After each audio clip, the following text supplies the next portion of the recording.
Aquí estamos, ¿qué tal amigos del canal en vinil Hi-Fi? Yo soy Ricardo Méndez y hoy nuevamente tenemos una transmisión en vivo especial porque pues vamos a estar revisando cuestiones extras porque bueno, tenemos una cosa bien interesante para todos ustedes. Tenemos pues un lanzamiento nuevo que es algo que me interesa mucho que hablemos y bueno, pues en estos momentos vamos a admitir en nuestro feed de Zoom a Ralf Porankiewicz y entonces le estamos dando ya el acceso y justamente en eso estamos. ¡Ya llegó! Aquí está con nosotros ni más ni menos que el doctor DCC o el Dr. DCC que está conectándose justamente desde el DCC Museum allá en Redondo Beach, California. Y bueno, pues hay cosas interesantes que mencionar. Y bueno, pues en esa andamos. Y bueno, la idea es que vamos a tener esta transmisión en vivo con pues la cosa es que yo estoy hablando en español, pero bueno, él va a estar aquí platicando con nosotros en inglés. Va a haber no traducción simultánea, pero vamos a estar con partes. Entonces, bueno, pues si quieren empezar a dejar sus preguntas, pues aquí vamos a andar compartiendo todo esto. Y bueno, pues damos la bienvenida a Ralf. Hi, Ralf. Hi, Ricardo. How are you? Very well. Man, I think it's something quite exciting right now. What you have on deck, right? Absolutely, yeah. It's another milestone for the format and for the DCC Museum, and of course for everybody in the team. Yeah, it's a great. It's been a great past 24 hours to be sure. Yeah. Okay. Well, this is kind of a live broadcast, so I'm going to try take some time to do some translation. Básicamente lo que hemos estado diciendo es que estamos muy contentos porque hay una cosa nueva en el formato y Ralf explica que, bueno, ya han sido 24 horas muy emocionantes. Now, this is the time and the moment for having this sort of exclusive because, well, the news broke on the DCC Museum channel, and well, now it's for us, for Latin America and probably other parts of the world. And it is that we have a new launch, a new title released on this peculiar and great format, which is DCC. That is correct. Yes, absolutely. Yeah, we launched it in collaboration with Sony, which is special because Sony has never done any DCC because they used to be mini disc and they avoided DCC as hard as they could. So this DCC is special because it's on Sony and it took 30 years to make, basically. So first and foremost, I think it is quite important to say that what this means for the format, this new launch with a studio backing up the whole launch. What does it mean for DCC? Well, I guess, you know, like you see other artists releasing on cassettes, it means that the industry, who is the music industry, who is trying to reach out and also, I guess, try to humor the fans out there. You see more and more vinyl, of course, more and more cassettes, and but you have not seen a lot of DCCs other than the last 3 years. The fact that a major label stepped in also means that there is belief that they're willing to try on a format that is basically announced that 30 years ago. Now, bueno, rápidamente le pregunté, bueno, viene un nuevo lanzamiento en formato DCC, le pregunté, bueno, ¿qué significa esto para el mercado y para el formato? Y dice, bueno, pues es muy interesante porque, bueno, pues ahora tenemos un estudio, un sello discográfico apoyando esto que es Sony. Now, let's try to uh, do this like a story. What can you tell me about the process of getting this release that now we have, and well, all the backstory? I mean, how this idea came to you, and or was the artist the one who decided to release on DCC? How was the conception of this? It's a little bit of a long story, so maybe I should pause in between so you're able to translate. Okay. Bueno, básicamente dice que es una larga historia. Le pregunté de dónde viene la concepción de esto. Go ahead. So Ben Liebrand, I've been following him for the past 40 years, and ever since 1983, I've been an avid listener of all of his mixes and the music that he creates on his own. Bueno, él ha seguido a Ben Liebrand, que es justamente el artista del que estamos hablando. Ha seguido su carrera desde 1983 y le han gustado mucho los remixes, porque Ben Liebrand es un DJ que hace remixes principalmente de la música de otros artistas. So when I had never met him, and when I turned 50 3 years ago, I decided to throw a big Studio 54 disco party theme in the Netherlands. And I wanted him to DJ. Dice que él nunca lo había conocido y pues cuando cumplió 50 años, hace 3 años, quiso hacer una fiesta con estilo disco y dijo, yo quiero que él sea el DJ de esa fiesta. Now, I live in Los Angeles, he lives in Canada, so that wasn't easy to arrange, and he would only come to DJ at my party if we could only book him for 2 nights. Dice que, bueno, él vive en Los Ángeles, Ben vive en Canadá, y dice que la única forma de que él pudiera llegar a tocar en el evento era que lo contrataran por 2 noches. So I like the challenge, so I booked him privately for my birthday party, and then the second night in the same venue, I sold tickets and hosted a disco party to get some of my money back. Dice que aprovechó y bueno, dijo, bueno, pues lo voy a contratar para mi cumpleaños y además otra noche en el mismo lugar, pues para ganar un poco más de dinero.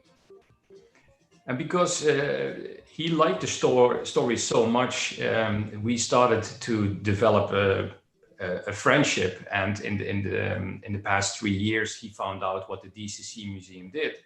So at a certain point, we met up again at a festival backstage, and I asked him how he would think about honoring us to release his music on the format. So it was a personal connection that got it done, actually. Dice que, de ahí empezó una amistad, se empezaron a conectar, le empezó a interesar a Ben qué era lo que estaba pasando con el museo y dice que, bueno, ahí empezó un poco la conexión y bueno, pues él fue cuando se le propuso la idea y él la empezó a considerar. And he had just seen what we did with the video brochure. We made a video brochure out of the Blu-ray discs for the documentary that we had filmed for the format last year. And he had only one request. He would donate all his time. He would help the museum as much as he could, but he wanted something that included audio and video.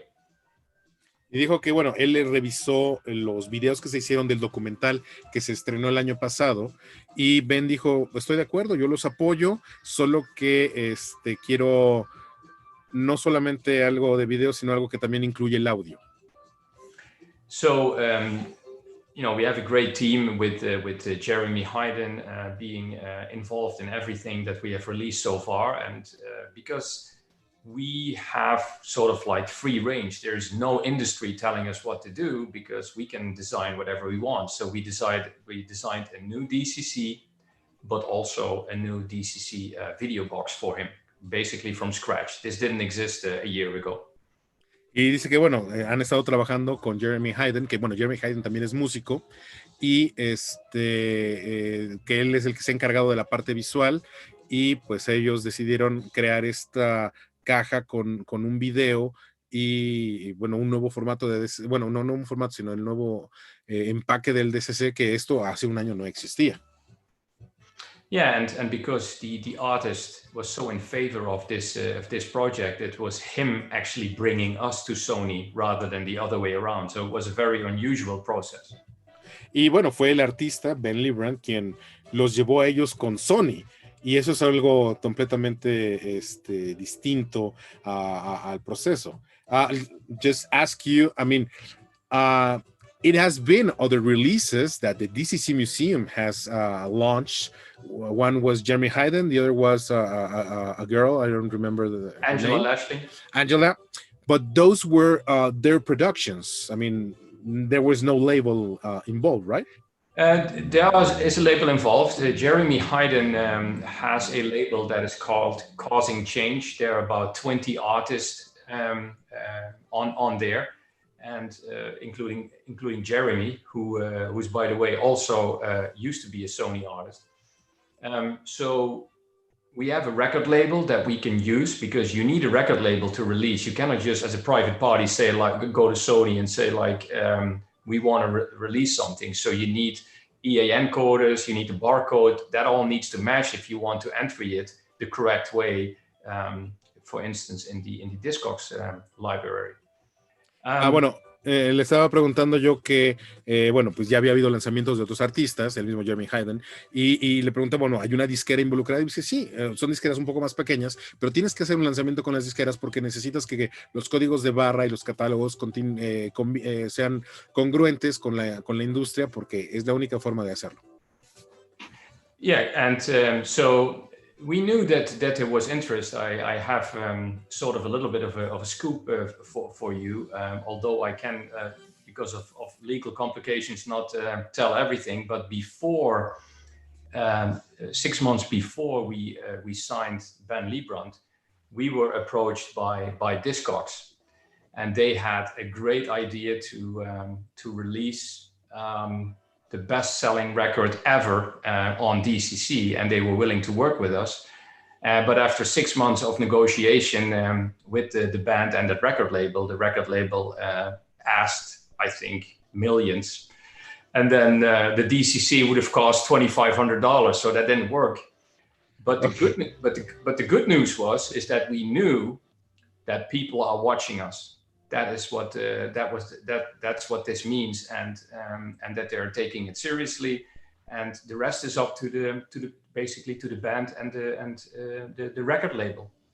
Okay, dice que bueno, esto nos lo está dando así como premisa porque no se puede hablar mucho por cuestiones legales del asunto, pero 6 meses antes de firmar a Ben Librand, habían dicho que tenían un acercamiento por parte de Discogs, que es como uno de los catálogos más importantes en línea de música, y los habían contactado para tratar de lanzar uno de los discos más vendidos en todo el mundo en formato DCC, y pues estaba la negociación con la disquera y con la banda, pero al final la disquera pedía millones de dólares y decía algo así que si se hubiera lanzado, cada disco hubiera costado, bueno, cada DCC, cada cassette hubiera costado alrededor de $2,500, lo cual es totalmente inaceptable, pero sabe que hay un mercado, sabe que hay personas observando, y bueno, de ahí viene esta parte.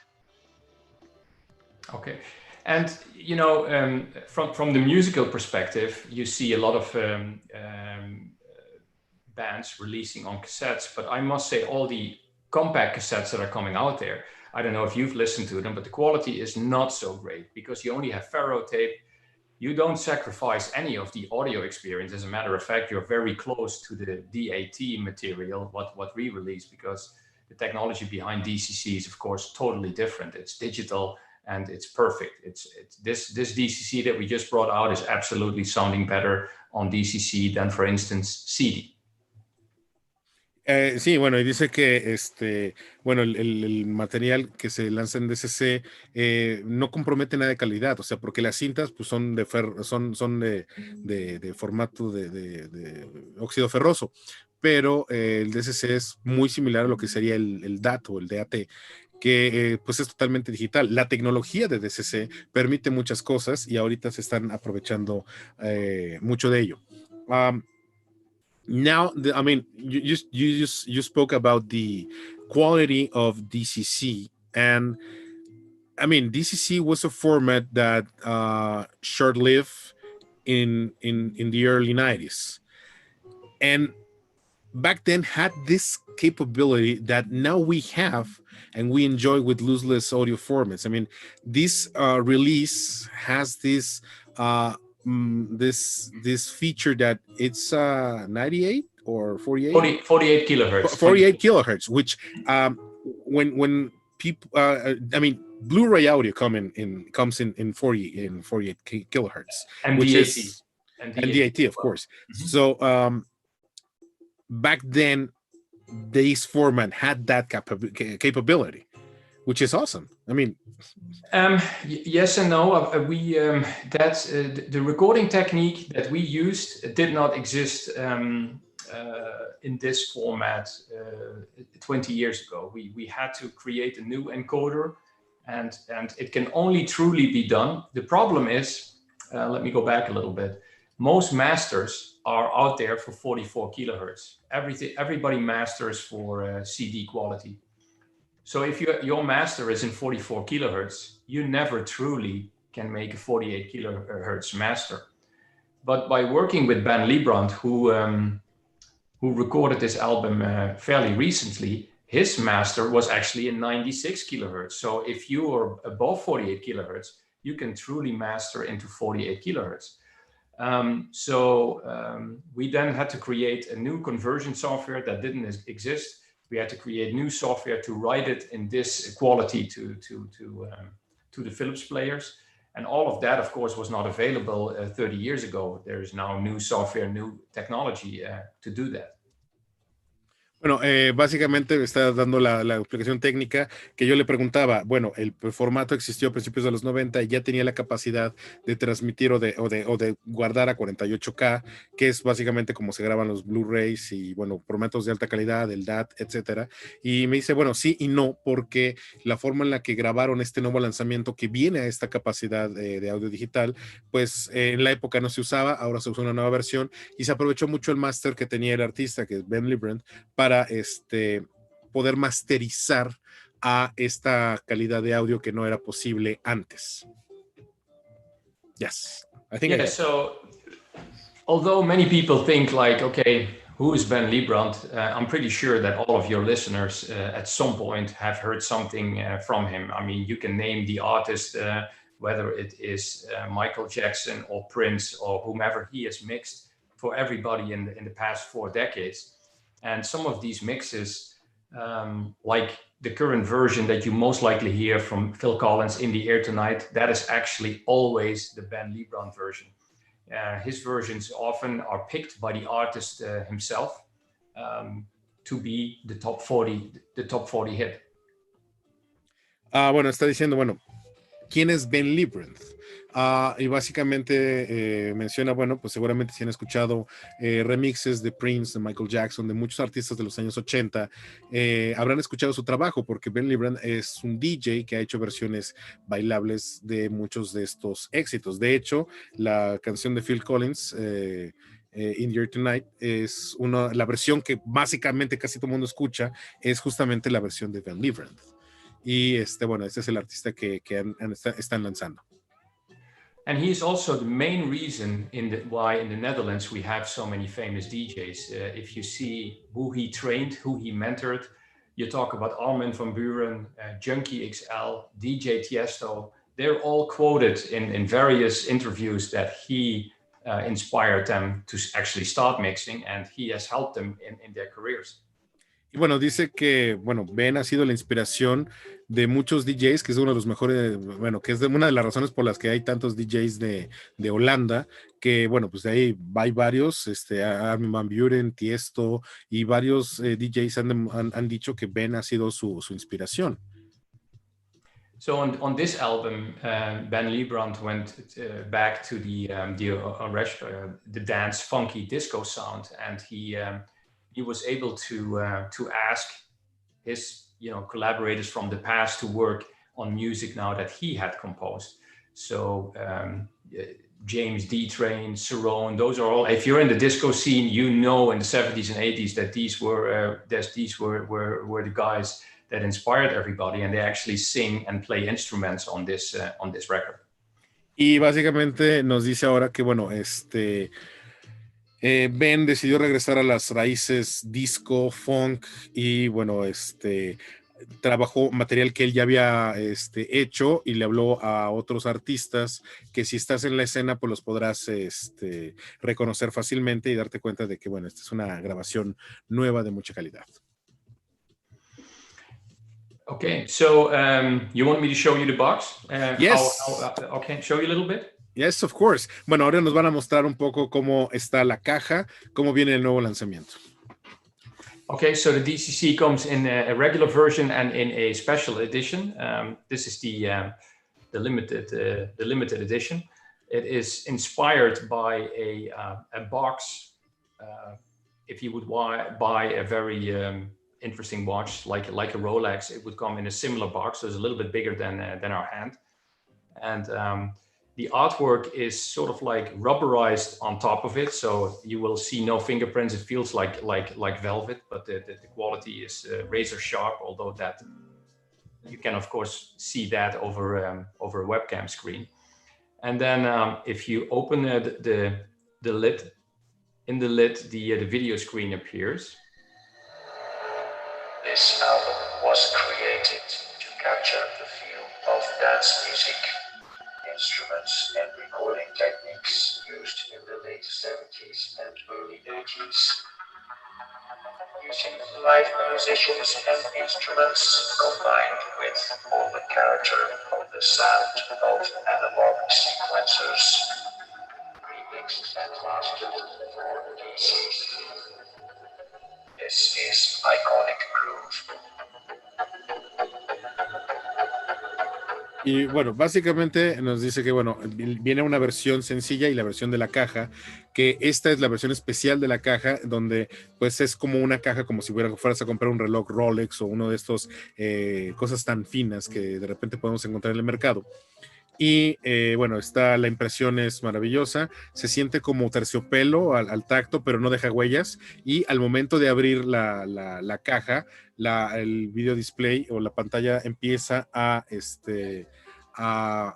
reproducir, y bueno, toda la pantalla tiene distintos aditamentos, ¿no? I'm speaking about the features of the video screen, which has this play, fast forward, rewind, headphone jack, volume control. Yeah, we so if you want to do something that we have never done before, we came up with the idea. Okay, so Ben Liebrand is able to do video as well as audio. So he said, I'll create 13 music videos, especially for this box. So it has a built-in 5-inch high definition screen, sort of like a phone screen. So it's crystal clear. And then we decided collaborating. Okay, of course you need, for the dramatic effect, you need a speaker, but personally I wanted a headphone out. You never see these screens with a headphone out. To have a better experience, if you're a music lover, you put in your own headphones and then the speaker is muted. Of course, also volume up and down, that's why it's a little muffled now. And then you can skip it forward and backwards, and this is the charging port. You charge it via USB and it'll play for 2 hours. And it has so the music videos belonging to the DCC. The DCC, of course, only has audio. And so he did funny things. He did behind the scenes. He showed the artists how they worked in the studio. He shows how he's mixing with the software Ableton. He sort of gives you an inside information how a 21st century DJ now works, how mixing is done. It is really the coolest thing that we have done so far, I must say. Bueno, dice que si querían hacer algo nuevo, algo original, pues tenían que empezar con algo como esto. Dice que la pantalla es innovadora en el punto en el que tiene la opción de, bueno, poner play, poner pausa, regresar, adelantar, subir el volumen, bajar el volumen, pero además tiene unas bocinas integradas, pero él pidió exactamente que tuviera un puerto para audífonos para que escucharas realmente la música, y Ben Liebrand creó 13 videos para esta caja porque el DCC pues es solamente audio, pero la caja especial puedes ver los videos, la pila te dura alrededor de 2 horas y media y tiene un puerto mini USB para poder recargarla a la corriente. Y lo que dice que los videos no solamente son videos creados sobre los temas, sino también hay detrás de cámaras, cómo grabaron algunos de los temas, cómo se colabora y cómo se hace esta cuestión de ser DJ en el siglo XXI. Okay, so and in the special layout and the special laser cut, we can take out the DCC, and this is actually if you would normally buy the DCC, this is how it would look. And we created this look again that never existed based on the double vinyl album that exists of the same format. So you would have the double vinyl idea, but then for DCC, so it's a double slit cover, and then the DCC comes out. So normally this is how 30 years ago the DCC would look, and we created this part extra to give the feel of the double vinyl. So this is something new. And since the industry doesn't exist anymore, we're the only ones doing it. You sort of can create your own artwork. You can go all out the way you want to do it. So this was my idea, but Jeremy made it into a concept, and then it was sent to Ben, and he created all the artwork especially for it, because again, this doesn't exist. Bueno, está hablándome un poco de ya de la caja como se ve.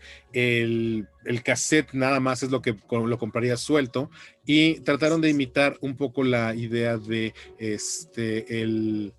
el vinil doble, que es, bueno, se abre, es lo que estamos viendo con la imagen del cassette. Y bueno, cuando lo sacas de como estuche extra, que fue una sugerencia de Ralf, el cassette viene como vendría hace 30 años. Y ya que ellos son los únicos que están lanzando el formato, pues tienen toda la oportunidad de explorar lo que quieran. Entonces Jeremy Hayden, que también fue el diseñador, fue el que logró meterlo todo en un concepto, y es lo que estamos viendo en estos momentos.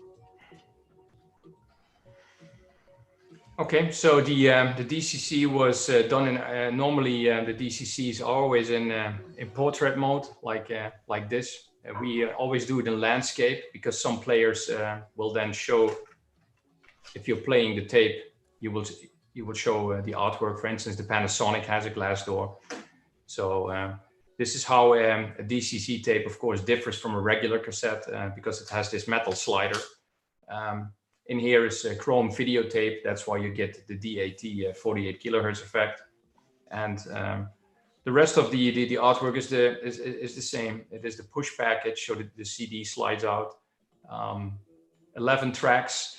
You just heard the intro vocoder, where the artist using a Sennheiser vocoder is announcing the DCC. It was super cool, because I cannot be more proud of this, because when you make an album just for the DCC, when we were mastering this, when we were done, Roberto, we had 45 seconds left on the tape.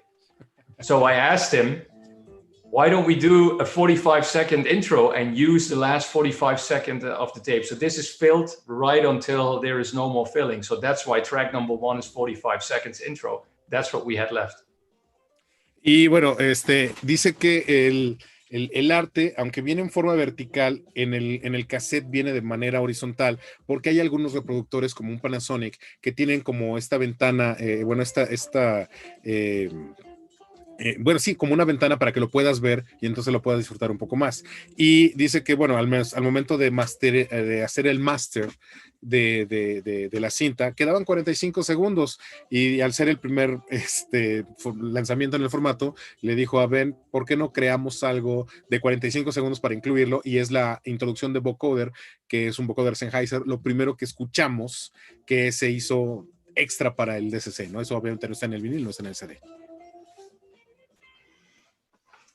Okay, so yeah, Jeremy Hayden created everything of the concept, and there's always a booklet explaining the history of why this DCC was made. That actually Armin van Buren helped him and gave him the idea of creating this album a couple of years ago, and it's been available on CD, download, and vinyl. So we just remixed it. There's 6 new mixes on there that's never been heard before. So we created something something totally new in the past year, and it is really came out astonishing. And for us, I cannot, of course, this is an open door. Now you suddenly are in with Sony. You can talk to other people. We have the firm belief that we have taken 2 steps forward, and we want to see what's next. Is all very exciting to us. Y bueno, pues básicamente nos comenta la importancia de que viene esto, que de hecho, bueno, como Jeremy plasmó todo esto en el booklet y habla un poco de la historia, y como Armin van Buuren también estuvo un poco involucrado en toda esta cuestión. Y bueno, el hecho de que Sony esté a bordo quiere decir que sean como 2 pasos adelante en esta cuestión. I have a question for you. Tengo una pregunta regarding the physical aspect of the DCC. I mean, we know there are no more tapes available. I mean, are you producing these new tapes? Are you recycling tapes? Are you using the stock that is left of blank tapes? How these new releases are getting to us now? We didn't know, of course, that this was going to happen. When we started with the museum in 2015, DCC players were cheap. You could buy almost for $1, you could buy a DCC tape. So in 2016, I was tipped that the Philips headquarters in England, the United Kingdom, had thousands, the entire stock of mastering tapes. And I contacted them, and we made them an offer, and they shipped everything here, and they sat here for 12 months. I didn't know what we're going to do with them, but I knew that if the DCC museum or the format needed a chance, at some point you needed to release music, new music. So then in 2017, out of the blue, Jeremy Hayden contacted us and asked us, what can we do to create new music? We could tap in to these thousands and thousands of mastering tapes that we have here in the warehouse. So that's what we have been doing ever since. These are official tapes that we record on. So what happens? We of course looking in the future. What happens if in a few years, killed by our own success, we lose that entire stock? So where we are today is that we're talking to tape manufacturers. We've already 3D printed the shell. So the outside is already work in process, it's almost done. So now we're looking for the tape, the slice tape. And once we find the tape, and more people are producing tape, unfortunately it's ferro that we cannot use. We need a chrome or an equivalent. And then we could actually build totally new tapes. Bueno, yo le preguntaba, bueno, finalmente el formato tuvo una vida y terminó en algún punto. Le preguntaba, bueno, se hacen estos lanzamientos, ¿de dónde vienen estas cintas nuevas? ¿Son reutilizadas? ¿Se están mandando a hacer nuevos formatos? ¿Qué está pasando, no? Y entonces me dice que contactaron a Philips en Inglaterra, que tenía miles de cintas ahí guardadas de máster, y son las que, bueno, se hizo una oferta, las compraron y son las que usaron. Ralf menciona que para que el formato tuviera éxito, cuando crearon el museo, pensaron que eventualmente tendrían que lanzar nueva música, y bueno, pues ahí se están usando esas cintas que son originales, son totalmente creadas para el formato, y bueno, ahorita se están utilizando. Y dice, bueno, ¿y qué va a pasar en un futuro si nuestro propio éxito hace que nos quedemos sin este stock? Y dice, bueno, pues ya hicieron unas versiones, ya hicieron impresiones en 3D del cartucho, y ahora nada más hay que encontrar la cinta. El problema es que ahorita todo es de óxido ferroso, que eso no funciona para el DCC, tienen que ser mínimo de cromo, pero aún están buscando cómo manufacturar la cinta. And the reason I did the question is because as much so much as like the pre-recorded mini discs, they're different than the commercial blank mini disc. DCC is pretty much the same. DCC, the pre-recorded DCC, has this window when you had this artwork, and the one you buy, in some cases you can see a little bit of the tape, some others you can't, but you don't have that kind of a window. And all the releases for the DCC Museum so far had this or have this window. So that's why I was asking you about these tapes. So these the thousands we have left will get us through at least 3 to 5 years. But there's also interesting news coming from London. Turns out that we helped a company called Band CDs a month ago. They released their first DCC. I have it in front of me, and that answers your question. This is a release done last month, not by us. We only helped and advised. And it's an American band called Ancient Fan Death. And they used a pre-recorded tape. So there is no glass, as you can see, but they used UV printing. So everything is printed. You can't see almost the difference between what we're doing with a glass and there. Yet this is a pre-recorded tape because it has this red slider. Right. So when I heard about this, I wasn't sure whether I'm going to be happy or not happy. I was happy that somebody else is also releasing because we applaud this. But the way this is done looks awesome. And they just thought of a different concept. So you now have UV printers that there is Philips printed here somewhere, but the new printers can print over anything existing. So you can print out the window, text, scuffs. So all of this cannot be removed. It's printed on there. So this is not how it's supposed to be done 30 years ago, but it's definitely a good chance of the format. And they use the same players. We advised them how to use and how to record it. This is just how we do it. It's just done in London. And they did a small run.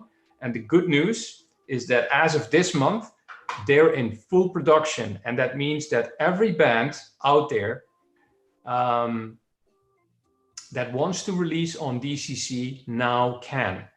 And I want to explain this difference. We only pick one band a year and we do a release that we believe in, one band. Now there is a commercial company in London that you can order as a band 5 DCC tapes. And you pay them, and that's it. And they will give you the barcode. They have a record company. So for people that want to do something different, for bands, smaller bands that want to be heard, this is a good opportunity.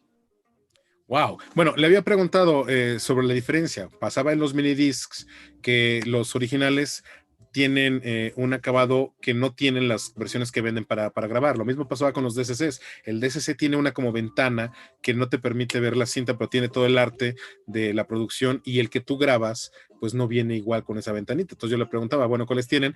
Dice que las cintas que consiguieron tienen esta opción de la ventanita, entonces son para crear masters, son originales. Y que dice que bueno, esto el stock que tiene les va a durar probablemente 3-4 años, pero que hay una compañía en Inglaterra que está empezando a lanzar el formato, y me estaba mostrando ahorita justamente que están haciendo impresiones sobre las cintas que están disponibles a la venta, con las que puedes grabar, y eso es muy interesante porque no es algo que ellos estén produciendo, pero que sin embargo tuvieron que ver con el trabajo de asesoría para que grabaran con los reproductores y todo esto. Y bueno, pues es muy, muy positivo para el mercado ver que hay alguien más produciéndolo. Y bueno, pues dice, ellos deciden lanzar una sola banda al año, en quienes creen y quienes consideran que es un buen lanzamiento, pero ya hay una compañía en Inglaterra que si tú llegas y pues le pagas el formato, te hace 5 cintas, 6 cintas, y te lo dan con código de barras y todo, porque hay una disquera involucrada también, lo cual es muy importante para el formato. I guess I got it all. Yeah, I mean, I think in this Ben Libren release, it's going to be somewhat important for the format, for this reborn of the format, probably. And maybe the Sony backup, it's quite important. Now, many artists are releasing in several formats. Mark Ronson just released his album on vinyl, on 8-track, on minute disc. Now, do you think, or do you consider that some other like these mainstream artists will be looking on DCC for their releases? I surely hope so. I surely hope so, because it's a chance, and there are artists that started for the purity of the music, and now they have made it. Some of them have never forgotten it, so they will just as artists, 30 years ago, everybody did on vinyl. If you would have said 10 years ago, very few people released on vinyl. Now everybody did. So if there is an artist who would see a project like this and go like, okay, we do mainstream, and but let's do 500 copies on DCC and make a cool package. What we as a team want to do is create that possibility. We have artists that can build it. We can build a box from scratch and then send it off to a factory. We didn't glue these all together. You have to come up with a plan. But yes, I do believe there is a chance of bigger artists joining. Why not? Sí, bueno, le decía que yo creo que es muy importante que este lanzamiento se haga, en especial que tiene el apoyo de Sony, porque bueno, Mark Ronson lanzó su disco recientemente en varios formatos, una edición muy limitada, pero sacó 8 tracks, sacó mini disc, y bueno, les preguntaba si crees que hay algunos otros artistas de primer nivel que vayan a buscar el formato, y dice, bueno, pues sí, o sea, hace 30 años todo el mundo lanzaba en vinil, hace 10 años hubiera sido difícil pensar que, bueno, muy pocos lanzaban en vinil, y ahora nuevamente todos están lanzando en vinil. Entonces es como muy interesante para el mercado entender que va por buen camino, y ellos tienen toda la infraestructura para crear el concepto de caja, el diseño y todas estas cuestiones. I would for one, I would for one like to ask Mark Ronson. It's like, okay, he picked 8-track because he had a love with it. There is a story between him and the 8-track. Otherwise, he would have picked any other format. He picked 8-track for a reason. I'm pretty sure of that. Sí, bueno, me menciona que Mark seguramente eligió lanzar el 8 tracks por una razón, quizás porque es lo que siente él, que le gusta. O sea, fue una razón especial en que él decidiera lanzar el 8 tracks, ¿no? And yeah, I'm totally I'm totally agree on this. And I mean, this is very short runs. I mean, this is just for fans, this sort of releases. But now I'm asking you, as a fan of the format, because you started the museum being a fan of the format, what do you feel about this? I mean, are you as excited as I of having a new tape released now in 2020? Absolutely.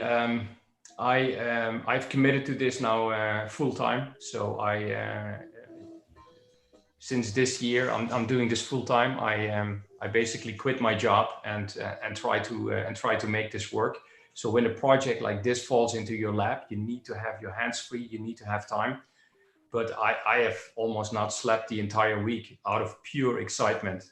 It's like a boy being 5-year-old waiting for Christmas. This was my Christmas. It came early because I knew that to do something like this, me not being in the musical industry, to be able to pull something off for the format and for all the fans, it's really a big deal. Bueno, le preguntaba que, bueno, como fan, que básicamente, porque es fan del formato, creó este museo. Si está tan emocionado como yo de que haya una nueva cinta, un nuevo lanzamiento para el formato, y dice, bueno, pues sí, llevo más de una semana sin dormir por lo emocionado que está, aún, y especialmente porque al no ser parte de la industria musical, tenga la oportunidad de estar dentro de de un lanzamiento tan importante. Now, I think people that are watching us are thinking, how can I buy this? And what is the cost? Well, we talked with Ben about how he could support the format, and there's no way of making any money in releasing an 8-track or a DCC tape. You know, the production costs are very high. So we, in the first run, the box and the cassette are available for patrons like you are. Meaning that if you sign up as a Patreon, that could be $3 a month, and that supports help us actually to restore players, to keep the museum going, to do projects like this. So a Patreon channel is a small subscription, and then you have immediate access to not only all of our parts but also to the music. The tape itself is $49, and the limited edition media box is $249. And we understand that not everybody is willing and able to do and a tape and a contribution to the museum. So we will do a short run, minimum of 25. We will release on eBay in about 3 weeks, around December 11th. We will put the tapes also on eBay. The media box is only available for these patrons of the DCC museum. Many of them have ordered, but new Patreons can join and still order either the DCC or the media box edition. Bueno, me está mencionando que, bueno, realmente no hay mucha utilidad al lanzar un formato como el 8 tracks o el DCC, etcétera, pero Ben Libran trató de ayudar un poco en esta cuestión, y bueno, ahorita el formato solamente está disponible para los Patreons del DCC Museum. Para entrar al Patreon puedes hacerlo una aportación desde $3 al mes, que se usa para ayudar el proyecto, para que sigan restaurando reproductores, para crear este tipo de proyectos, para mantener el museo, y los Patreons son los que tienen la primera opción de compra. El cassette está costando $49, sencillo, y la caja más o menos $249, que tiene la pantalla de video. Es caro porque es un lanzamiento muy limitado, pero aún así se busca que sea el precio de una edición de coleccionista. Y también habrá quien no quiera introducirse o meterse al Patreon, y bueno, pues después habrá una opción para que ellos puedan comprarlo. Yes.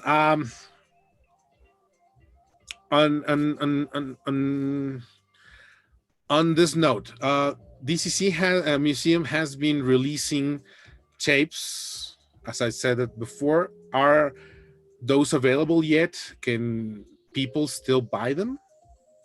Yes, we have about permanently, there were about 1,500 different titles made. About 200 of those we permanently have on sale. We have an eBay store, DCC Museum. That's also the name of our website, dccmuseum.com. And we also have almost every player on there. There were about 300,000 players made. And the good news is that because these players used to be very expensive, nobody threw them away. They ended up in the basement or in the attic. So you see them all coming out, and they all need restoration. That's what we do here. The parts that are not available, we make either by molding or 3D printing or outsourcing. But we can do now almost a restoration on every player. Le había preguntado que, bueno, ¿hay otras cintas disponibles? Dice, sí, hay un catálogo de más de 150 títulos que se lanzaron. Muchos están a la venta en el museo, en la página del museo, que es dccmuseo.com, bueno, dccmuseum.com, y también está la tienda de eBay, ¿no? Y dice que una de las grandes ventajas de que este formato fuera tan caro es que los reproductores no los desecharon, sino los guardaron en un sótano o algo, y debido a la tecnología actual es muy sencillo crear partes, piezas para poder tener una restauración total. Entonces, si por ahí se encuentran uno y necesita algo de restauración, pues pónganse en contacto con el Dr. DCC en el DCC Museum, y pues tendrán una oportunidad de darle nueva vida a su reproductor. Y bueno, la página de eBay también vende reproductores, tanto portátiles como de desktop, que serían los importantes. Okay, now, we've been talking about the museum, and the museum has this short life of 4 years now, 5 years now. 5 years, yes. 5 years now. So you still are in Redondo Beach. Correct. So far. So that's the one I visit. That's the one that you visited here, where I'm sitting in front of the closet. This is where you've been, yeah, for the interview. Ok, bueno, le decía que el museo, ellos están en California, en Redondo Beach, y le digo, ese es justamente donde grabamos un video que ya también está en el canal, ¿no? But now you're expanding, you have a new location, and the museum will move sometime 2021, right? Yes, it's we're building as we speak. We're moving to Palm Springs, which is about 2 hours from here. All right.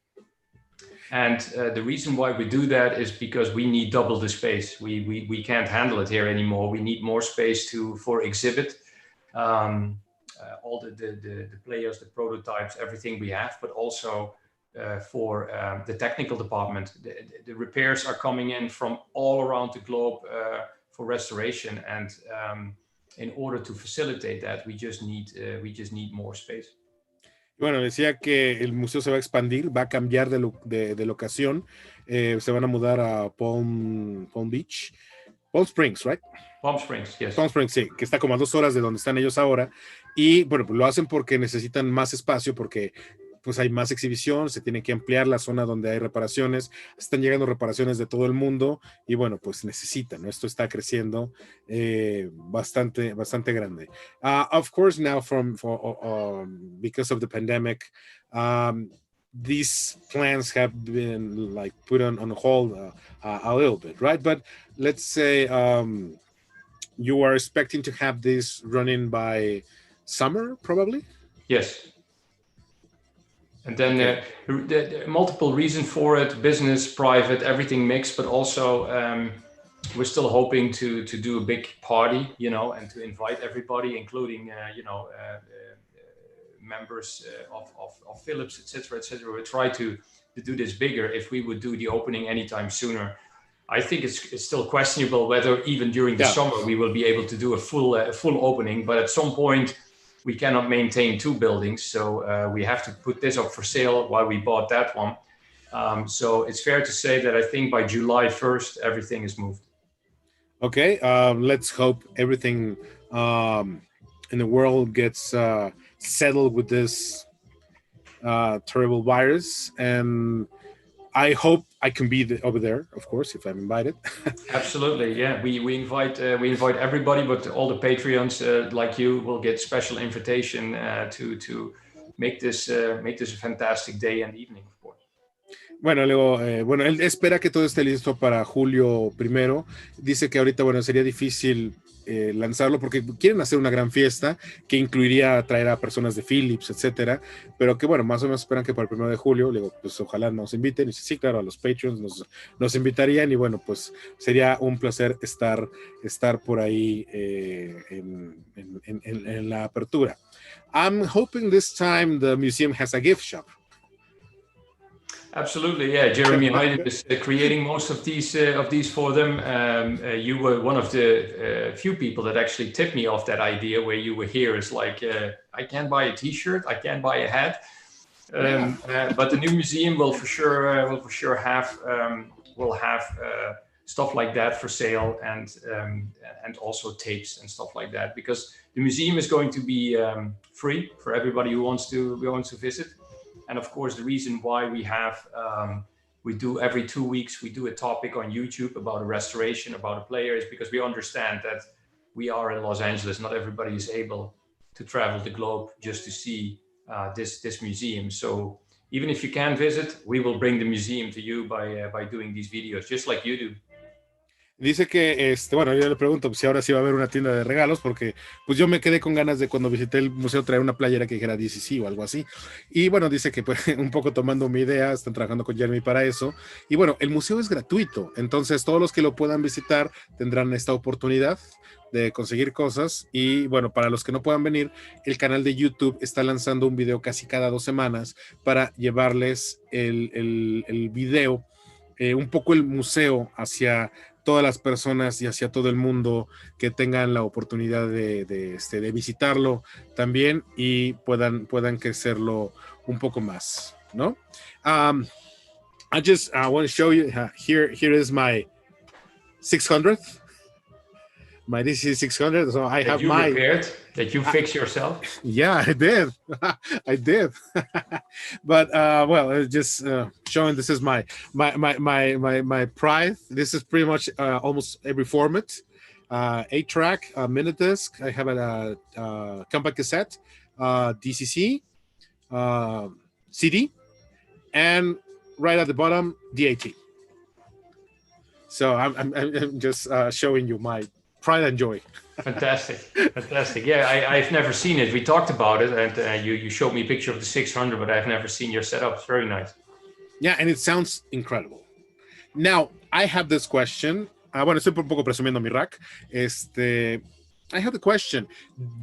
Will my 600 perform or will reproduce the new tape as good as it should be? Or I mean, will I be able to appreciate this 48 kilohertz, or I will need a third generation? No, you do not. As a matter of fact, Philips designed it proactively. All the players, every single player is able to produce the 48 kilohertz. What it is lacking is that your player is 16 bits. So the recording is 24 bits.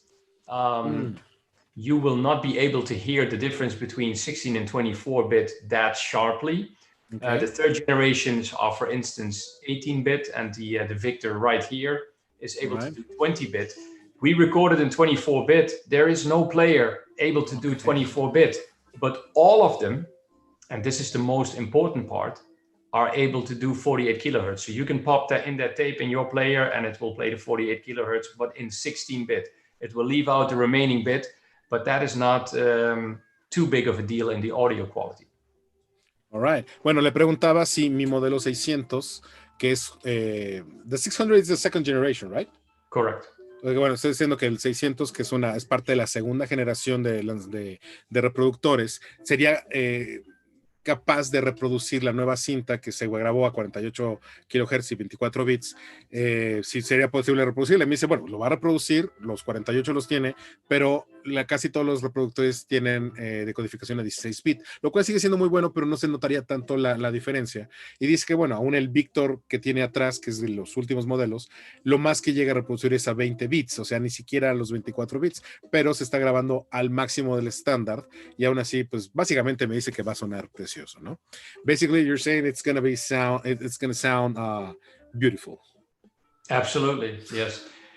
Because also the details of the artist used on this tape is it's almost like it's made for DCC. That's why there's music that even if you master it well, it's not going to sound great on every format. This is specifically done for DCC to show you actually what it can do. So other than maybe your Tchaikovsky 1812 reference tape, which is not for everybody because that's classical music. This is this is dance music to the brim and at its best, and it's mastered specifically for this format. So nothing would ever sound better than this, other than maybe a classical tape.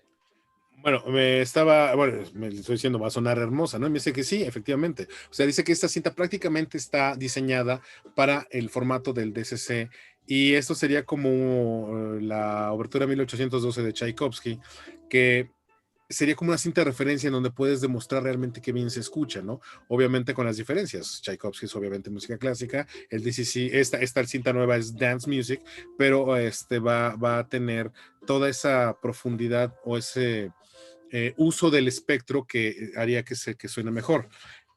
We talked about this the time I was over there, about the different music formats, well, not formats, the music styles that what kind does it sound the better? I mean, the classical music sounds amazing on DCC, but also on Minidisc. Of course, because it has it has the widest spectrum. It needs the biggest bandwidth, because you can have total silence where you would hear almost nothing, or a piano key or just a flute, into the dynamic range where Tchaikovsky 1812, I keep using that because there are cannons in there. It's so loud. That dynamic range, that same dynamic range where you need to hear that level of detail. You can't hear that when you're listening to AC/DC. But on this one, the level of detail is absolutely there because it's just made on this tape to be heard. Bueno, me está diciendo del detalle del espectro de banda que está impregnado en esta cinta, que bueno, es un detalle que, por ejemplo, con Tchaikovsky lo tienes que escuchar porque pues, hay cañones en la grabación y tienes que entender el detalle, pero es un detalle que no vas a entender o apreciar cuando estés escuchando a AC/DC. Now, I'm asking you this because, well, I used to be a DJ. Actually, I remember your reaction when I told you about I know Ben Librand, because I was DJing with some of his remixes. But this is sort of my point, and this is probably the reason I still love vinyl, because when I was playing at clubs, I hear this depth on the bass, and I mean, dance music, you really need to use vinyl for that one. So in the digital format, it's not, I mean, it doesn't kick the same. So I think this this format also it's important to have it on this format now, this on DCC, because I think DCC has this depth of bass that Minidisc doesn't have, and of course CD don't have. Ricardo, you're not alone. I just the day before yesterday, I did an interview with Ben Librand because I couldn't fly to Canada because of COVID. So we did sort of the same thing. We didn't do it in a Zoom session. We used 5 different cameras in 2 different places, and we had a Zoom contact, but the cameras. So we're editing as we speak. The biggest reveal of that interview for me was that I can actually say that you're right, and this proves your point. All the DJs that produce their own music 20, 30 years ago, they all did it on DAT, right? Because then you would have no loss whatsoever. You know who was the exception? Armin van Buuren. He used DCC. He mastered only on, So your point is proven. Even he thought that for practical use, he loved the format so much. So we didn't know that. So that's next on our list. We want to be able to get in contact with Armin van Buuren because he has a player and he has a DCC story. So you're absolutely right. It's in the opening statement of our documentary, Albert, a true lover, his quote was, DCC is closer to a vinyl, and that's exactly what you're experiencing when you're DJing. It's like you're missing something, and that's why you like DCC so much.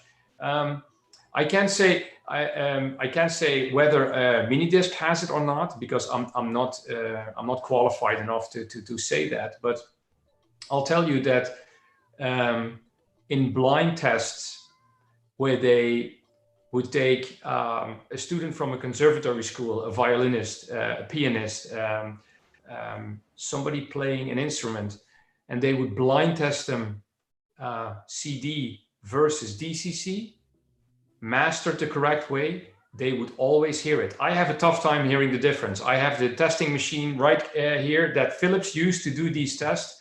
I'm 53, I can't hear it. But all of these qualified hearings, they would pick without any mistake, always like, this is better. They always would pick the DCC because it would sound just a little bit more detailed. But the problem was, that back in the 90s, the word compression was sort of like the plague. You couldn't do that. You couldn't mention that. Now everybody has accepted it. But back in the 90s, that was a bad word. Compression of music. Are you kidding me?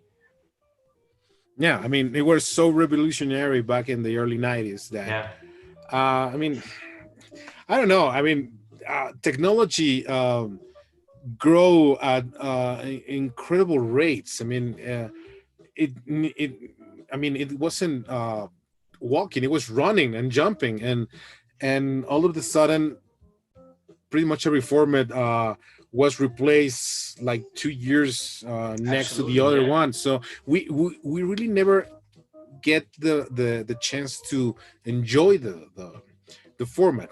And neither Minidisc, which still lives on like 10 years more, but we couldn't enjoy it as much as it could, as we could. I mean, for me, it was really easy to work with Minidisc because it was portable. I could put a microphone on it, can go to do recording interviews and stuff. But when everything that ended, when Tascam and other brands released these new like memory card format, and everything was I mean, that was the end of it. And also I believe some part of the high-end idea of audio, because everything was portable in the early 2000s. So I mean, having these racks, it was old school. And I don't know, I don't know, it was different, and let's just daydream a bit about this. But what would you think if we were take the technology had take like this more paced rhythm of growth, like in the 70s or 80s? What will happen with the DCC? I mean, it's just having a speculations. I'm not sure what I didn't follow the question. What is the question exactly about? Yeah. I mean, what do you think, or could you have think that the format would have been if there were not these much releases and breakthroughs on technology? The idea of Minidisc and DCC, I still believe that they were right on the money, because, like you said, the biggest move from you and I grew up where you had to be in your living room to listen to a very expensive stereo. Everything was big and bulky. And then with the invention of the Walkman, everything became portable. The new kids, I was of that generation, you accepted the loss of quality a little bit, but the fact that you just put in some batteries. So the problem for DCC and Minidisc is that it was too late. There was already, everybody was sort of waiting, including me, was waiting for the recordable CD. People wanted flexibility. If they could have collaborated, I mean, that whole digital idea, there was JVC, there were other companies that already had some form of digital recording, mid-80s. Philips really didn't invent anything new. Sony really didn't invent anything new. That's what everybody thinks. But they used the research that was done 7 years before from other people and added compression to it. But if we could have had a digital portable carrier, like a DAT machine, a portable DAT machine, or a portable Minidisc, or a portable DCC in the mid-80s, that would have been the winner, in my opinion, always. That would have caught on, because you're making a very good point. If so fast a new technology comes out, people also become very hesitant to build a collection. Because I remember when I got married, I had this huge collection of VHS tapes. Okay, so then years later, I threw everything away and bought DVDs. With Blu-ray, I didn't do it anymore. It's like it came so fast, one after another. And every time I had like 100 movies, to replace them with the new technology, you're talking about a few $1,000s. And then Blu-ray was, for me, it's like, I'm going to wait to see whether streaming services, and now I stream everything. If by the mid-80s, let's say 85, you would have a designated new technology that would have perfect quality in digital format and would be portable, that could have gotten into the mid-90s, because it did take quite a few years for recordable CDs to be affordable, at least 94, 95. So then you would have 10 years. Now every 2 years it was something else. So that was the problem. I agree with you. Yeah, and I mean, speaking about what you say in the video thing, now we have these new Ultra HD discs and have the 4K releases. And as for I mean, the things that I really like the James Bond series and Star Wars and stuff, I have to be renew with the technology because there are things that I like. But I think not only you, but pretty much all the market, all the consumers are in the same spot. I'm not buying a new format until I see it's proven longevity, because it is quite an investment. Absolutely, and I did the same thing with my vinyl and cassette collection. When CD came out, I was really an early adopter. In my village, which was a small village, I worked for 2 years just to get a portable CD player and a stationary CD player in my rack, and I had to sell all my vinyl just to fund a $1,200 CD player, because I believed in it. And I remember that I went to town buying my very first CD, which was the double album of Supertramp Paris, and I had to pay $80 for it.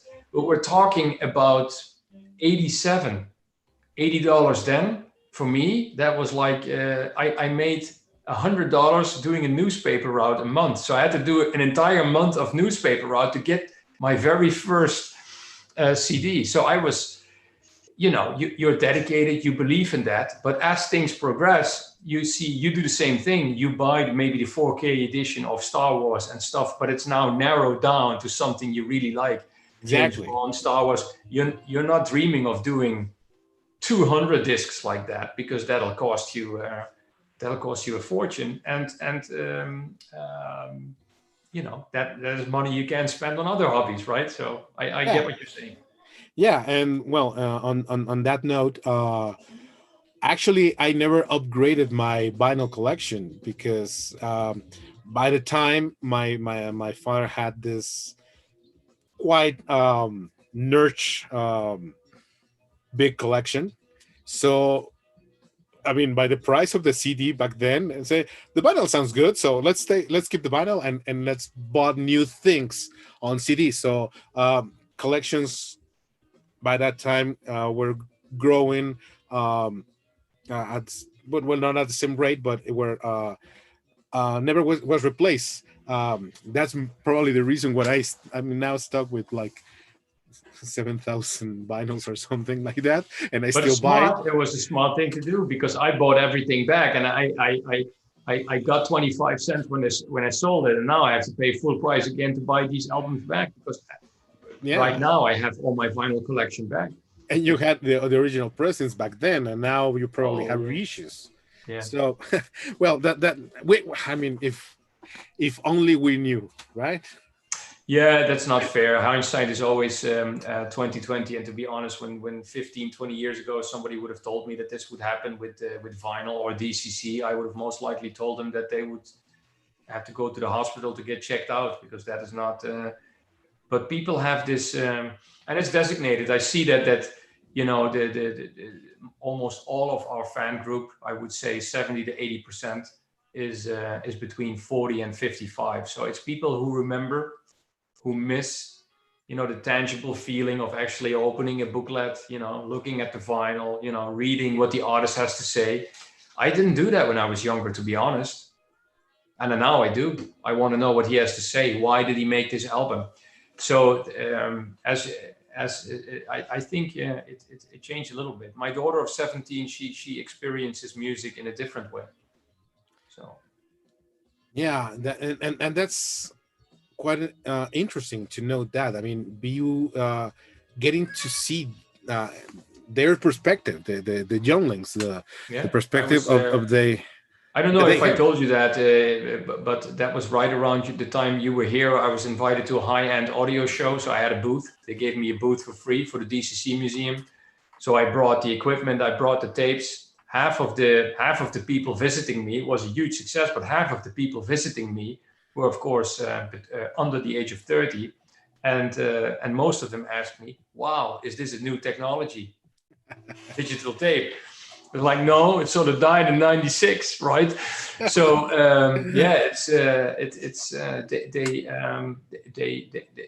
they have a different perspective on things. Not better or worse, it's just different. Yeah. Disculpen ustedes que no esté traduciendo esto, pero la plática está poniéndose buena. Now, people that watch the channel have asking me about DCC, about how to get it, and if tapes are available, etc. I myself have been, I just could find like 1 or 2 tapes in Mexico. I mean, I know there are players because I as I told you, I get one that was part of a record store, but I mean, I know the format was sold here in Mexico because I do remember the publicity, and I do remember the commercials and stuff, but it's almost like something that it's, I don't know, it's quite rare here in Mexico. I know you have visitors or patrons from all around the world. What would be in your take the overall experience of people outside of the Netherlands and the United States?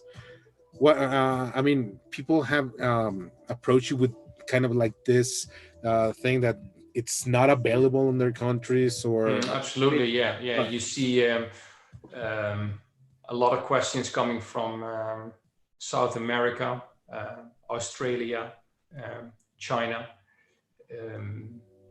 but also, you know, where the new money is, a lot of requests, a lot of it is bought by Russians. In 2018, I think we sold maybe 30 players to a sheik in Qatar. Okay. He wanted one of everything. So you see that. I mean, of course, this is extreme, and I've never seen it since. But yeah, the requests, and that also makes it interesting to people, right? I mean, people go like, okay, they read about DCC, and then just like you, how do I get one? And you go like, wow, I can't get one in Mexico. I can't get one in Argentina.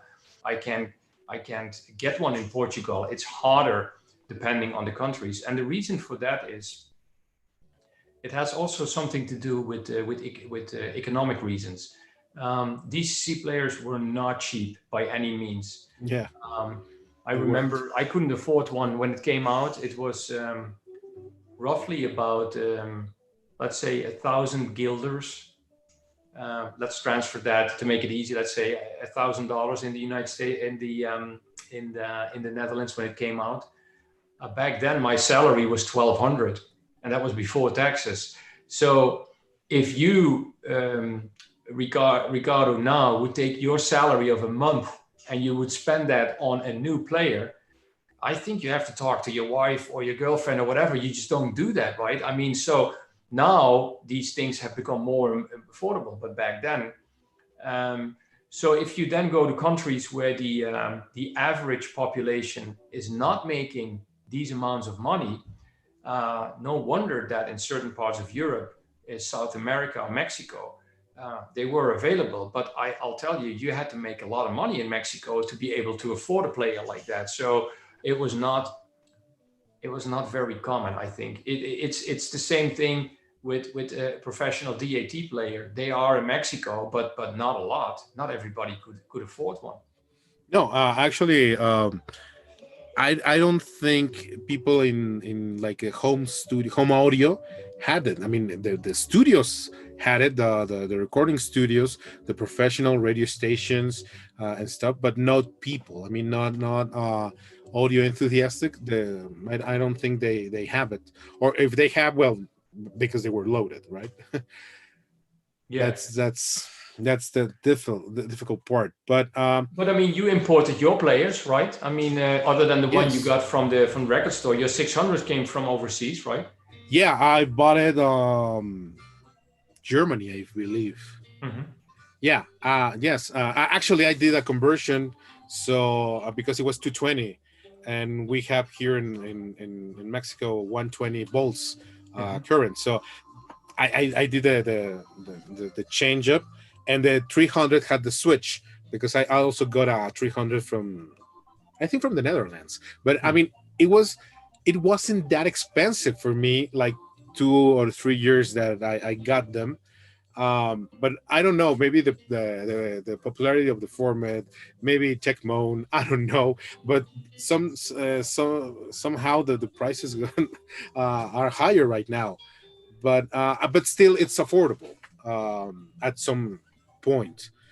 But Yeah, I mean, you were able to, like I said, the smartest thing and the luckiest thing is that 5 years ago when we started collecting for the museum, we were buying tapes at $1, $2, $3, or $5. The last tape that I bought, let me show you, is this. I've never seen it before. As far as I know, it's the only double DCC album. It's by a German rock band called Bab. So it's two DCCs of a live concert. So it's a double album. That cost $350. whoa. And but for the museum perspective, where you try to get your collection complete, I mean, we now have about 1,000 tapes. So I'm missing roughly 400 or 500. I always say that those 400 or 500 is going to cost me more than the rest of the collection, because people now know, because we have a database. And unfortunately, we cannot only blame Tecmon. I also blame myself by making this popular again.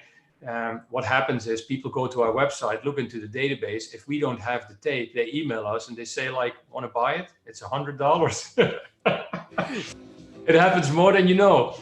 And then if sometimes we trade and we still get 25% of what you see behind me now is close to 30 is now donated, so that's good. We still receive a lot of tapes. Most tapes we received from the former employees of Philips, and so that's nice. But yeah, it's eventually it will stop, because the craziness will end. There is a maximum, but I don't think we're there yet. I mean, it has gone up quite substantially, but it's not. It's still not a super expensive hobby. You're still not paying $1,000 for an average player or so. So yeah, and you still can find bargains every now and then on eBay. So yeah, I mean, it's a marathon. You have to be patient. You just have to be patient. I mean, I'm pretty sure the players you bought, the shipping was as much as the player itself, right? Actually, it was more than the player itself. See, I'm not surprised. It's not surprising to me. No. Yeah, but still, I think about this 600 with the shipment stuff. I think I paid like $120. $120 with shipping. Yes, with shipping. So I mean, I think, okay, this is in my budget. I can afford it, and but you don't know really if it's gonna work when it comes. So. And it didn't, right? You had to fix it. It didn't. I had to fix it, but it was something quite easy for me. So I mean, I have a great player, and I'm really happy with him. Well, now people.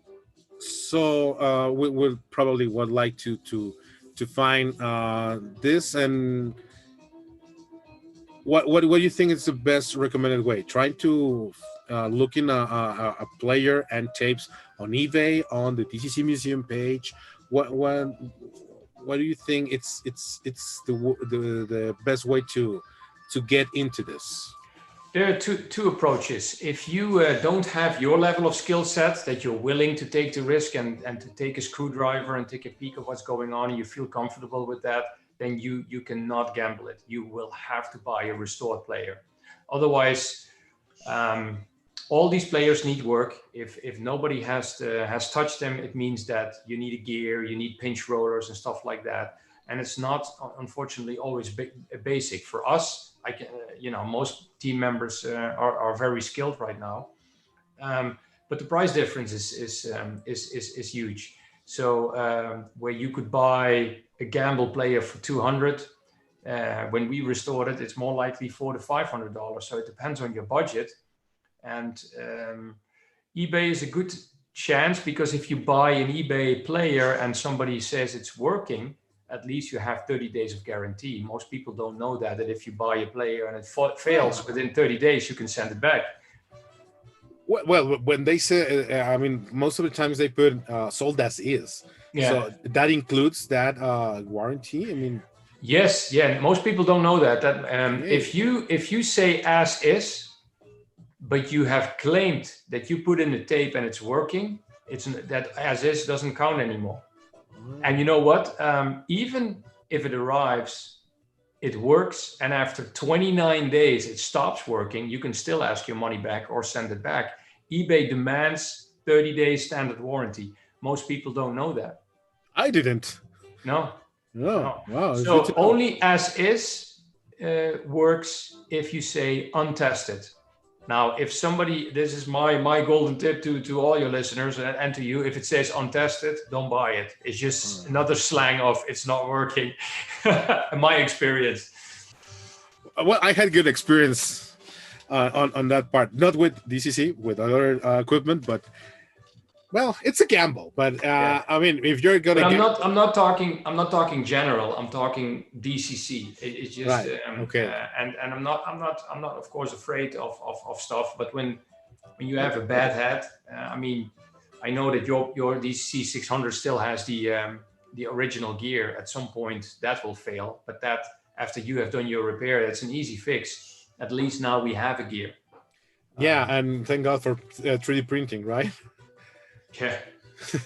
Because that I mean, back in the old days, I mean, if a gear was broken or I don't know, it was bad, a gear was bad, you needed to replace it with a new from the factory. But these pieces are not serviceable since 20 years now. So I mean, almost. Being able to produce new pieces, it's quite great for the living existence of the format. So I mean, that's awesome. Yeah, electronically you can fix anything. The only thing that is tough is the heads. We will not be able to make those, so we have to preserve those. But anything else, any mechanical part, we can make. Yeah, and well, this is part of what the DCC Museum is for, to grant new life to equipment, to help people who are enjoying this format still to keep enjoying it a little bit more, or a long way more, I think. So well, Ralf, is there anything that you would like to say to our audience now? No, thank you for having me, and thank you for being such a supporter of the format, and after doing the interview, allowing us to talk a little bit about our release. I know you're excited about it, so you understand our mission. You understand what we're trying to do, and it's sort of like became my passion. And I'm not a crazy audiophile. I just thought that people need to know what this technology is, where it came from, and we will keep it alive for as long as we can. And yeah, I hope that a few of your listeners maybe get interested and potentially want to test out a player, or maybe if they're in the neighborhood, come and visit us. We'll always make a good cup of coffee at the chat, and the entrance is free. So you guys are all invited. LA, it is not that far, not that close, but at some point you will visit LA, come see the DCC Museum. Yeah, I hope I'll be there for the opening, or if not, well, I hope I'll be there in July for Comic-Con, so I may skip a little bit. I mean, San Diego is not so far from Palm Springs, so no. I could make the travel over there. I hope so. We could be able to do that and visit you. And well, it's always nice to see you and having this geek chat on technology. So Ralf, thank you very much for this chance. I'm really hoping to get my tape soon, because it left yesterday, so it should be there. It should be there hopefully within a week or so, maybe a little longer, depending on COVID. Yeah, that damn COVID. Okay. But let's hope and also let's hope new artists comes. I mean I know this is like a wild dream, but if there are more, I mean, it's a proven base that we are not just one, two, 300 fans. There are way more. So we probably see. I don't know. You will see with this Van Liberen release.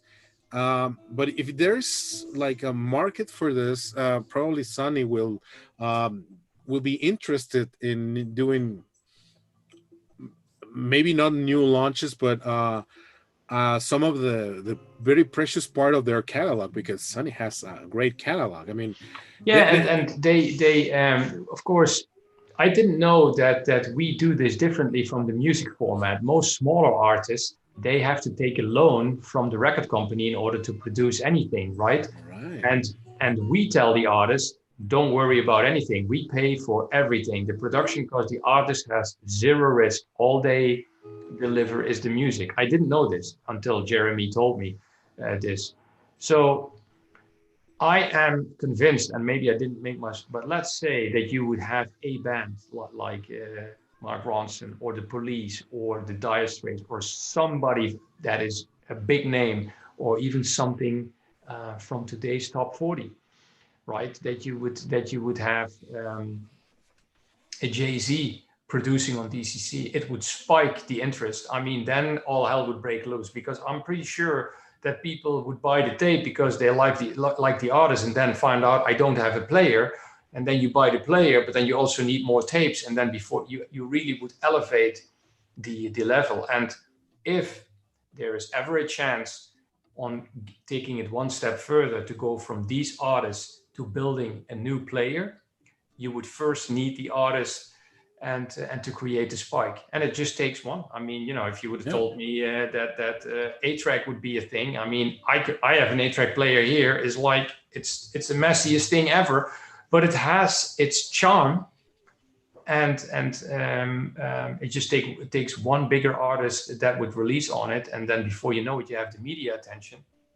And probably that would really help. So it's I don't see it as a sprint. I see it as a marathon. We do something new every year. Like I said, now I'm able to do this full time, so I can do a lot of damage. And I have now, if you look at our website, it's now a team. I work with more people now on a volunteers base than I ever did when I was running my software business for the past 25 years. And they're all audiophiles, you know, and you have an audio geek and a website geek and an SEO. And they're all in this pyramid. They have all their roles, and they're all doing their own thing. And to be honest, that is the maybe the only good thing for the DC Museum that came out of COVID. Everybody had more time because for staying at home. We have done more damage this year than in the 4 year before. You know, new website, creating a new forum, database. Everything is interactive, and all based on volunteers work. Usually if people have busy lives, they're commuting back and forth to work, but they didn't do that this year. I got all of this time and motivation from the team. So that was pretty cool. Yeah, well, let's hope. It's a great thing that you guys are doing, and well, everything that you need from us, from appreciate that. from us. I mean, you can use this video if you need it to promote on Spanish, although we didn't do that much in Spanish, but we had the best part of it. So I mean, it's all for the cause. Okay, thank you. Are you will you be putting it on YouTube eventually, or no? Because it's we're live, so it's gonna be on the channel right the moment we ended this.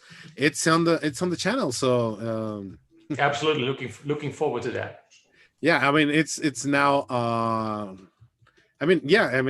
it's live now. We are broadcasting live. So that's the great part. So well, Ralf, thank you very much once again. Thank you. Talk to you soon, and thanks for having me. Thank you for being here, and we will see you probably next year on the new museum. Okie dokie. Thank you. Take care, Ricardo. Bye, bye. Thank you. Bueno, amigos, pues esta fue la plática acá con Ralf, con el lanzamiento del nuevo formato de DC Museum. Esto fue así como muy rápido porque pues esta semana me enteré que habían lanzado el formato, una nueva cinta, estaba diciendo que en 4 días una nueva cinta iba a ser lanzada y que además iba a estar metido Sony Music, lo cual me llamó muchísimo la atención. Dijimos, bueno, pues vamos a ver qué pasa. Entonces fue por eso que en el momento del lanzamiento se hizo ayer, y yo le dije a Ralf, oye, bueno, vamos a hablar de esto, ¿no? Y me dijo, pues sí, pero que sea el sábado porque el artista quiere lanzarlo. Finalmente el artista fue Ben Libran, yo quedé muy sorprendido. Y bueno, pues soy muy fan del formato y la verdad estoy muy contento de que hay una cinta nueva, nuevo artista, y tanto así que pues en cuanto hubo la oportunidad de comprarlo, pues sí está caro, pero bueno, pues no es todos los días y hubo que hacer así como que el esfuerzo.